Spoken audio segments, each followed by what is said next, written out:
പത്തനംതിട്ട ഭയങ്കര ചർച്ചയായ ഒരു കാര്യം എന്ന് പറയുന്നത് തോമസ് ഐസക് പത്തനംതിട്ടയിൽ സ്ഥാനാർത്ഥിയാവുന്നു പറയുന്ന സമയത്ത് തൊട്ട് അത് ചർച്ചയാണ്. ആന്റോ ആന്റണി 4ാമത് എങ്ങനെ അംഗം ജയിക്കാന്ന് കരുതിയിട്ട് പത്തനംതിട്ടയിൽ ഇറങ്ങുകയാണ്. അതിന്റെ പേരിനോട് കൂടി പിന്നെ UDF രാഷ്ട്രീയത്തിന് ഭയങ്കരമായ ഒരു തിരിച്ചടി എന്നുള്ള നിലയിൽ അനിൽ ആന്റണി അവിടെ സ്ഥാനാർത്ഥിയായിട്ട് വരുന്നു, BJP സ്ഥാനാർത്ഥിയായിട്ട് വരുന്നു. ആന്റണി ഇതിനവിടെ എങ്ങനെ പ്രതികരിക്കുമെന്നുള്ള രീതിയിലുള്ള ചർച്ചകൾ നടക്കുന്നു. ആർക്ക് വേണ്ടി പ്രചരണം നടത്തും എന്നുള്ള രീതിയിൽ ചോദിക്കുന്നു. മകന് വേണ്ടി ഇറങ്ങുമോ എന്നുള്ള രീതിയിൽ ആ രീതിയിൽ UDF ക്യാമ്പിൽ ഒരു അരക്ഷിതാവസ്ഥ ഉണ്ടാക്കാൻ പത്തനംതിട്ടയിൽ കഴിഞ്ഞിട്ടുണ്ട്. പക്ഷെ ആ രീതിയിൽ പ്രചരണത്തിന് CPM-ന്റെ ഭാഗത്ത് നിന്ന് തോമസ് ഐസക്കിന് അങ്ങനെ ഒരു എഡ്ജ് കിട്ടിയിട്ടുണ്ടോ പത്തനംതിട്ടയിൽ? എനിക്ക് തോന്നുന്നില്ല. തോമസ് ഐസക് പത്തനംതിട്ട തിരഞ്ഞെടുത്തതിന് പല രാഷ്ട്രീയ മാനങ്ങളും പല കാര്യങ്ങളൊക്കെ പല രീതിയിലൊക്കെ ചർച്ചകളും ഞാൻ കേട്ടു. പക്ഷേ എനിക്ക് തോന്നുന്നു തോമസ് ഐസക് പത്തനംതിട്ടയിലല്ലായിരുന്നു നിൽക്കേണ്ടിയിരുന്നത് എന്നുള്ളൊരു അഭിപ്രായം എനിക്കുണ്ട്. കാരണം തോമസ് ഐസക്കിന് എന്തായാലും ആന്റോ ആന്റണിക്ക് എഡ്ജുള്ള രീതിയിലാണ് എനിക്ക് മനസ്സിലാവുന്നത്. അദ്ദേഹം വളരെ സ്ട്രഗിൾ ചെയ്തു എല്ലാ ഇലക്ഷനിലും. കഴിഞ്ഞ 2 ഇലക്ഷനായിട്ട് അദ്ദേഹം സ്ട്രഗിൾ ചെയ്യുന്നുണ്ട്. ഈ പ്രാവശ്യം സ്ട്രഗിൾ ചെയ്തിട്ടുണ്ടാവും. പക്ഷേ എന്നാലും അവസാന അന്തിമ കൂട്ടുകളിൽ ആന്റോ ആന്റണിക്ക് എഡ്ജ് ഉണ്ടെന്നാണ് മനസ്സിലാകുന്നത്. അനിൽ ആന്റണിയുടെ കാര്യം പറഞ്ഞാൽ അനിൽ ആന്റണി ഒരു മെച്യൂർഡ് പൊളിറ്റീഷ്യൻ ഒന്നും ആയിട്ടില്ല. പ്രത്യേകിച്ച് അദ്ദേഹം സ്വന്തം പിതാവിനെതിരെ നടത്തിയ പരാമർശങ്ങൾ അദ്ദേഹത്തിന് ഒരുപാട് തിരിച്ചറിയാം. കേരള സമൂഹത്തിലൊന്നും അങ്ങനെ ഒരു പരാമർശമൊന്നും നടത്തിക്കൊണ്ട് അത് ആരും ആയിക്കോട്ടെ, പ്രത്യേകിച്ച് ആന്റണിക്കെതിരെ സ്വന്തം മകൻ അങ്ങനെ പറയുമ്പോൾ അത് കാണിക്കുന്നത് അദ്ദേഹം ഒരു മെച്യൂർഡ് പൊളിറ്റീഷ്യൻ അല്ല എന്നുള്ളത് തന്നെയാണ്. അപ്പോൾ ആ രീതിയിൽ BJPക്ക് ഒരു എഡ്ജ് കിട്ടുമെന്നൊന്നും എനിക്ക് തോന്നുന്നില്ല. പക്ഷേ നല്ല ഫൈറ്റ് നടന്നിട്ടുണ്ട്. ആദ്യം അനിൽ ആന്റണി വന്നപ്പോൾ BJP മിഷനറി മടിച്ചു നിന്നു. പിന്നീട് അദ്ദേഹം തന്നെ നേരിട്ട് കംപ്ലയിൻറ്റ് ചെയ്ത് എനിക്ക് തോന്നുന്നു ഡൽഹിയിൽ നിന്നൊരു ആസൂത്രണമൊക്കെ ഉണ്ടായി.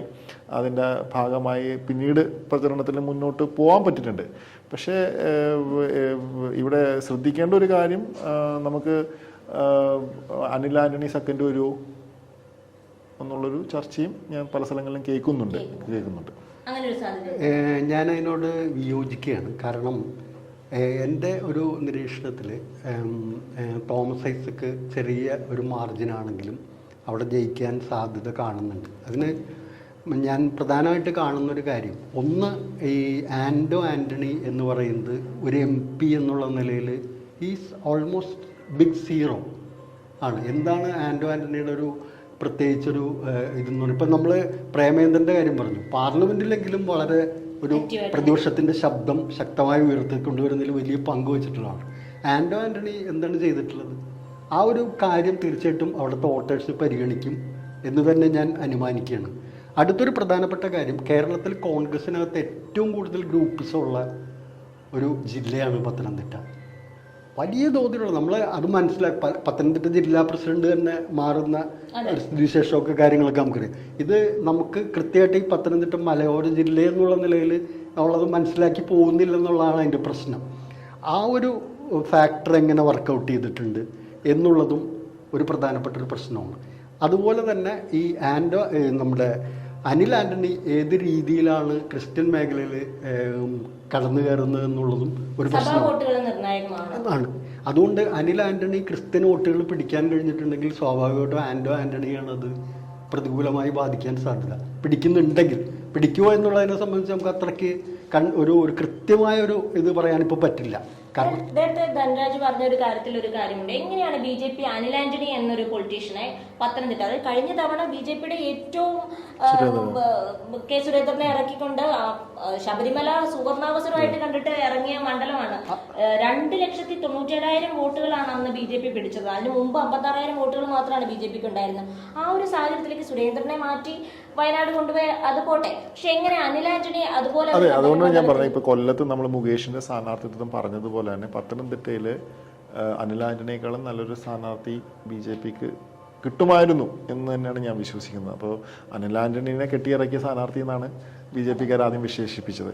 അപ്പോൾ അനിൽ ആന്റണി ഒരു ചെറിയൊരു ഓളം ഉണ്ടാക്കിയിട്ടുണ്ട്, നമ്മൾ ആദ്യം പ്രതീക്ഷിച്ചതിനേക്കാളും കൂടുതൽ. പക്ഷേ അദ്ദേഹം പറഞ്ഞ ഈ റിമാർക്കുകളും പല അദ്ദേഹത്തിൻ്റെ പ്രസംഗത്തിൽ പിന്നീട് വന്ന പല ചർച്ചകളുമൊക്കെ ചില ആൾക്കാരെങ്കിൽ ഈ നിഷ്പക്ഷ വോട്ടേഴ്സ് ഉണ്ടല്ലോ, നിഷ്പക്ഷ വോട്ടേഴ്സ് അതേസമയം BJPയുടെ അടുത്ത്, അല്ലെങ്കിൽ ഇവിടുത്തെ BJP അല്ല കേന്ദ്രത്തിലെ BJPയുടെ അടുത്ത് കുറച്ച് ചായ്വുള്ള ആൾക്കാരൊക്കെ അനിൽ ആന്റണി ചില പ്രസംഗങ്ങൾ കേട്ടപ്പോൾ വളരെയധികം ഇതെന്താ ഈ കാൻഡിഡേറ്റ് ഇങ്ങനെയൊക്കെ സംസാരിക്കണു എന്നുള്ളത് പറഞ്ഞതായിട്ട് എനിക്കറിയാം.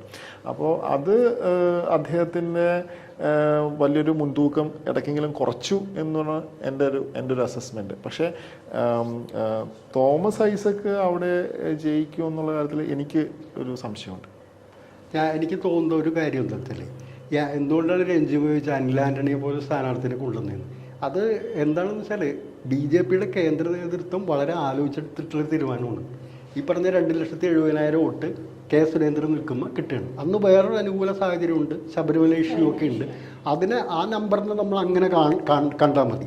പക്ഷേ ഇവിടെ BJP നേതൃത്വം കണ്ടതെന്ന് വെച്ചാൽ ഒരു ക്രിസ്ത്യൻ സ്ഥാനാർത്ഥിയെ പത്തനംതിട്ട പോലെ പ്രിഡോമിനൻ്റലി ഒരു ക്രിസ്ത്യൻ കൺസോൾട്ടേഷൻ കിട്ടാവുന്ന ഒരു സ്ഥലത്ത് അവതരിപ്പിക്കുകയാണെങ്കിൽ അതിൻ്റെ ഒരു സെക്ഷൻ ഓഫ് വോട്ട് കിട്ടുകയും നമ്മുടെ ഈ വോട്ട് നേരത്തെ സുരേന്ദ്രന് കിട്ടിയത് കൺസോൾട്ടേറ്റ് ചെയ്യാൻ കഴിയുകയും ചെയ്യുന്ന ഒരു RSS BJP മെഷീനറി വർക്കൗട്ട് ചെയ്താൽ എന്നുള്ളതാണ്. പക്ഷെ അവിടെ ഒരു BJP ഉൾപ്പെടെയുള്ള പാർട്ടികൾക്ക് പറ്റുന്നൊരു മിസ്റ്റേക്ക് എന്താണെന്നറിയും? ആ മിസ്റ്റേക്ക് എന്ന് പറഞ്ഞാൽ കേരളത്തിലെ ക്രിസ്ത്യൻ കമ്മ്യൂണിറ്റിയെ മനസ്സിലാക്കുന്നതിൽ ഇവർക്കെല്ലാം തെറ്റുപറ്റുകയാണ്. ഒരു ക്രിസ്ത്യൻ കമ്മ്യൂണിറ്റി ഒരു കാരണവശാലും ഒരു ക്രിസ്ത്യാനിയാണ്, അല്ലെങ്കിൽ ഒരു അച്ഛൻ പറഞ്ഞു, അങ്ങനെ ചിന്തിച്ച് വോട്ട് ചെയ്യുന്ന ഒരു ക്രിസ്ത്യൻ വിഭാഗം ഇല്ല കേരളത്തിൽ. ആ ഒരു തെറ്റിദ്ധാരണ പലർക്കും ഉണ്ട്. ഇപ്പം അൽഫോൻസ് കണ്ണന്താനത്തിന് എന്തിനാ കേന്ദ്ര സ്ഥാനം കൊടുത്തത്? ക്രിസ്ത്യാനികൾ, ഒരു ക്രിസ്ത്യാനി അതുകൊണ്ട് ഇളകാൻ പറ്റില്ല. അൽഫോൻസ് കണ്ണന്താനത്തിൻ്റെ വീട്ടിൽ നിന്ന് പോലും ചിലപ്പോൾ അതിൽ നിന്ന് ഇളകിയെന്ന് വരില്ല, കുടുംബക്കാർ പോലും. ആ ഒരു തെറ്റായ ഒരു കാഴ്ചപ്പാട് അത് BJP കേന്ദ്ര നേതൃത്വത്തിന് ഒട്ടും കേരളത്തിലെ ക്രിസ്ത്യാനികളെ മനസ്സിലായിട്ടില്ല. ഇനിയും ഏതെങ്കിലും അരമനയെ പോയി കാപ്പി കുടിച്ച് എന്നൊന്നും പറഞ്ഞു. ഇവിടെ എന്താ BJP കണ്ടതെന്ന് അറിയുമോ? BJPക്ക് ഒരു കാര്യം BJP അവിടെ ആലോചിച്ചത് ഇതാണ്, അതായത് ഓർത്തഡോക്സുകാർ സഹായിക്കാൻ സാധ്യതയുണ്ട്.